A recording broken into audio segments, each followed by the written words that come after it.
Hajime Moriyasu cerita tentang perjuangan timnas Jepang menjadi kekuatan besar di Asia.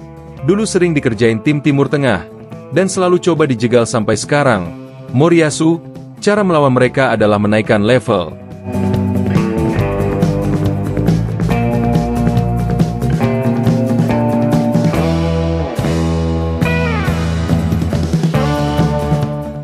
Dengan insiden timnas Indonesia melawan Bahrain kemarin, banyak hal yang kian tersorot dari bobroknya wasit yang memimpin laga, apalagi jika ditarik lebih jauh, tentang kebobrokan AFC sebagai federasi yang menaungi sepak bola di Asia. Hal ini banyak mendapatkan reaksi beragam dari masyarakat Indonesia. Namun tak ayal reaksi yang paling kontras adalah kekecewaan besar dan tidak habis pikir. Bukan tidak sedikit masyarakat Indonesia khususnya pecinta bola, yang menumpahkan kekesalannya lewat kolom komentar di beberapa akun media sosial. Bahkan beberapa dari mereka sangat muak melihat kepemimpinan wasit asal Oman yang berpihak. Selain kebobrokan wasit tersebut, namun jika kita tarik tali benang awal mula itu terjadi adalah saat AFC kembali menugaskan wasit kontroversial tersebut. Ahmed Al-Kaf, wasit asal Oman yang sudah tercatat lebih dari 7 kali merugikan tim-tim yang pernah dia pimpin. Hal itu juga menjadi tanda tanya oleh netizen. Kenapa AFC menugaskan wasit asal Timur Tengah? Seperti yang kita tahu, kalau Presiden AFC saat ini adalah Salman bin Ibrahim Al-Khalifah dari Bahrain. Dirinya mengemban tugas dari seluruh kontestan negara asal Asia, untuk bisa membawa perkembangan besar di persepak bolaan di Asia. Namun hingga saat ini, memang jelas dan nyata, hanya Jepang dan Korea Selatan yang selalu berada di titik paling atas beberapa negara di Asia. Ditambah lagi negara seperti Australia, Arab Saudi dan Iran. Beberapa negara itu berada dalam kawasan yang berbeda. Di kawasan Asia Barat, tercatat hanya Arab Saudi dan Iran yang sering tampil ke Piala Dunia. Nah, balik lagi ke skrip awal, Jepang memang tidak memulai sepak bola mereka dengan lonjakan yang langsung pesat. Bahkan jika mendengar cerita sang mantan pemain yang katanya legenda, yaitu Anjas Asmara, kalau dulu Jepang pernah belajar dari sepak bola Indonesia. Namun jika kita menganalisis hal tersebut dan melihat prospeknya sekarang, tentu kita tidak akan mempercayai itu. Karena kita tahu sendiri, bahwa sepak bola di Jepang saat ini sudah jadi industri. Mereka punya liga yang top di Asia. Lalu timnas mereka sudah jadi langganan masuk Piala Dunia sejak 1998 sampai sekarang. Tercatat, pasukan Samurai Blue sudah 7 kali ikut Piala Dunia sedangkan Indonesia saat ini masih berjuang. Selain itu, para pemain timnas Jepang saat ini adalah pemain yang mayoritas bermain di luar negeri. Bermain di top liga dunia seperti Liga Inggris, Belanda, Jerman dan lain-lain. Hal ini tentu jadi keuntungan bagi mereka, apalagi Jepang memang punya pembinaan usia dini yang tertata, dan bisa menghasilkan pemain berkualitas ke depannya.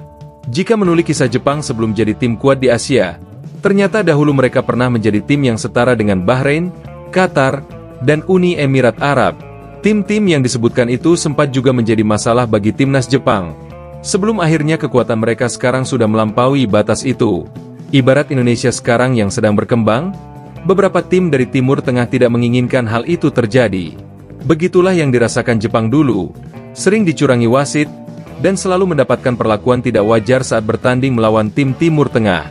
Hajime Moriyasu mengatakan, kalau level Indonesia saat ini berada di level yang menuju ke puncak top, sehingga memang banyak rintangan yang akan datang dan coba menghalangi tim besutan Shin Tae-yong. Dan beberapa cobaan itu memang sangat jelas terlihat. Apalagi saat ini timnas Indonesia memang punya banyak pemain berkualitas. Jika saya mengingat dulu masa menjadi pemain, melawan tim setara dengan Timur Tengah adalah momen yang menyebalkan. Saya tidak hanya melawan rasa keletihan di atas lapangan, dan berpikir dengan strategi yang diberikan pelatih, tapi kami harus menerima beberapa keputusan wasit yang memimpin untuk coba merugikan kami, tutur Moriyasu. Saat itu kami coba menaikkan level. Bahkan sampai saya pensiun dan akhirnya Jepang berhasil ke Piala Dunia tahun 98. Momen itu sangat penting. Dan kami terus menghadapi tekanan dari beberapa negara Timur Tengah hingga saat ini, ucapnya kembali. Menaikkan level tim adalah kunci bisa mengalahkan kecurangan mereka. Ibaratnya dalam pertandingan kami harus membuat lebih dari 2 gol melawan mereka. Karena kalau mereka unggul, mereka sangat aktif membuang waktu. Dan itu adalah hal yang seharusnya Indonesia pelajari, tutup Moriyasu. Tidak hanya dari sang pelatih, bahkan supporter timnas Jepang juga ramai memberikan komentar terhadap perilaku curang kepada timnas kemarin. Mereka mengatakan, kalau Jepang sudah setiap saat merasakan hal semacam itu dulu saat berhadapan dengan tim asal Timur Tengah, dan jawaban mereka sama dengan sang pelatih. Kalau cara melawan itu hanya dengan menaikkan level tim, masyarakat Indonesia kini sudah sampai pada titik di mana mereka bisa merasakan serunya Timur Tengah. Saya ingin Anda menikmatinya sepenuhnya, tulis supporter Jepang. Untuk semua orang di Indonesia, selamat datang di AFC yang sebenarnya. Inilah peluit Timur Tengah yang diterima Jepang setiap saat. Jika Anda bisa menikmatinya, Anda akan menjadi anggota tetap negara-negara peserta Piala Dunia, tulis supporter Jepang. Kepada seluruh masyarakat Indonesia, saya mohon maaf, namun mohon jangan berkecil hati. Jepang, Korea Selatan, dan Australia semuanya pernah mengalami ancaman Timur Tengah.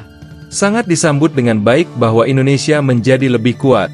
Tim-tim di Eropa dan Amerika Selatan kuat karena mampu mengatasi persaingan ketat di wilayahnya. Saya pikir akan sangat bagus jika ASA dapat melakukan hal yang sama. Ini adalah babak kualifikasi AFC.